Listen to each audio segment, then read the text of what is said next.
Hi and welcome again to the South China Morning Post Racing Podcast. I'm Alan Aitken, and first a look at the news. And the news this week was bad for local jockey Alex Lai. Lai returned a positive test to the drug methylephedrine in a random urine sample after the October 4 Sha Tin meeting, and stewards this week put him out for a month over that positive return. When arriving at their decision, the stewards did concede that the level in Lai's sample was consistent with the medications prescribed to him by his doctor for a virus. Now, methylephedrine is a drug commonly found in cough medicines as well as many forms of diet pills. However, Chief Steward Kim Kelly added that the panel had been disappointed that Lai had not taken any action to try to discover if he would test positive using the medications as prescribed to him. Lai immediately lodged notice of his intention to appeal against the severity of that suspension, which will keep him out of race riding until November 12. Now, it is important to note that he was suspended rather than disqualified.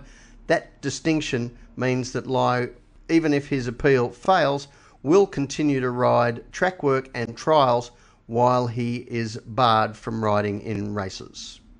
To Sha Tin today, a mixed meeting, a Saturday meeting for a change, and the feature of today's racing is the Leung Centenary Cup, a dirt handicap for Class 3 runners, and it's a tough one.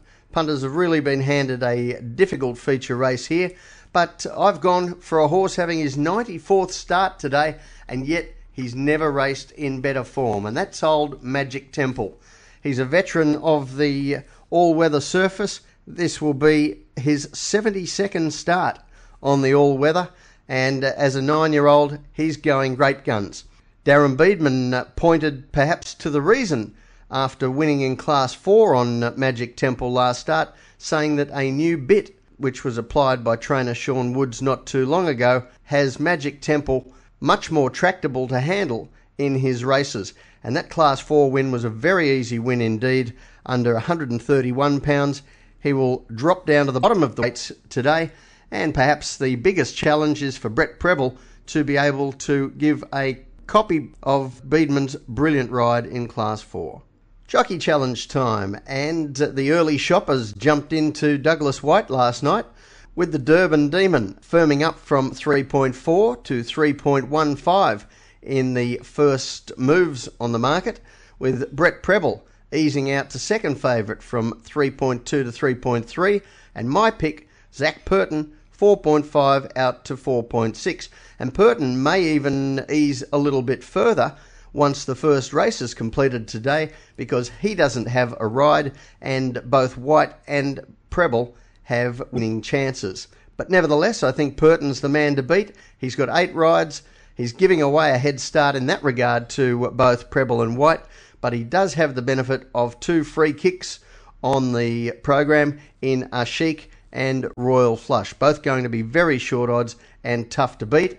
But I did think he had winning chances also earlier in the card on Couldn't Care Less, Sabina and Bayview Graceloo. If he can get maximum points out of one of those and maybe some minors out of the others, well, he's going to come home very strongly with those 2 good things late in the day.